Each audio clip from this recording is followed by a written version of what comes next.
Bonjour. Bonjour. Est-ce que vous pouvez un peu nous présenter, alors on ne dit pas des armes je crois, Non, on dit des répliques. Des Donc, répliques, on a alors. pour éviter de confondre avec de vraies armes, donc c'est des répliques. Donc ça c'est un M16 utilisé pendant la guerre du Vietnam. Donc voilà. Donc ça marche avec une batterie. Il y a les billes qui montent. Et ensuite ça a une portée à peu près de 30 à 50 mètres avec à peu près 1 joule. Voilà. Là c'est une réplique de CQB et CQB pour bâtiment.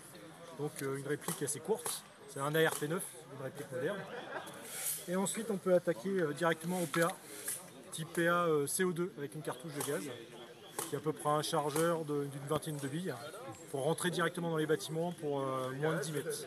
Voilà. D'accord. Et chaque joueur est équipé comme il le souhaite? Chaque joueur est équipé comme il le souhaite, soit la tenue, alors vous avez des tenues Deuxième Guerre mondiale, vous avez des tenues ultra modernes, des tenues Vietnam aussi. Ensuite on a des grenades aussi, des grenades CO2. Alors forcément c'est très compliqué à sortir. Voilà.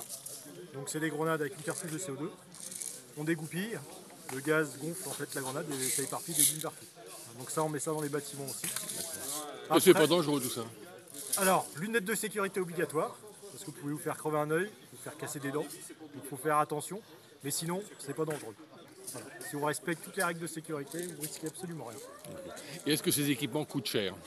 Une réplique en moyenne à partir de 150 € et une tenue complète à partir de 200 à 300 €. Et vous pouvez jouer en jean, comme vous voulez en fait. Voilà, donc On sent quand même qu'il y a beaucoup de passionnés.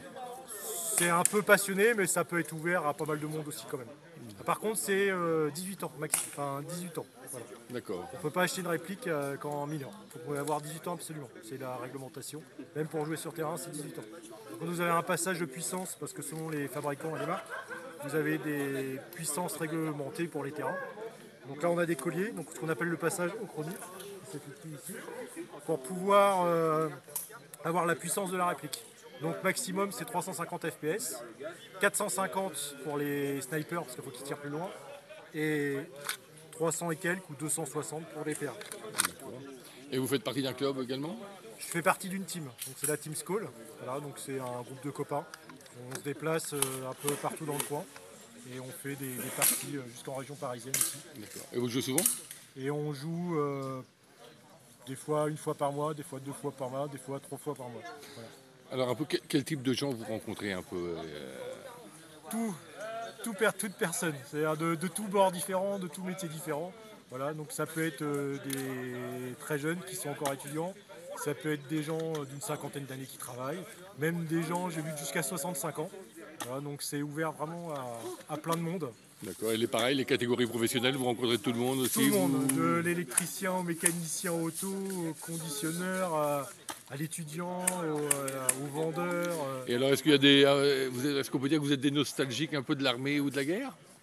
Non, enfin, oui et non. En fait, ça permet, par rapport à être derrière une console, d'être vraiment sur le terrain, de courir, de se défouler, de se faire plaisir, de chasser, parce que c'est un petit peu de la chasse sans tuer ni blesser personne, en fait.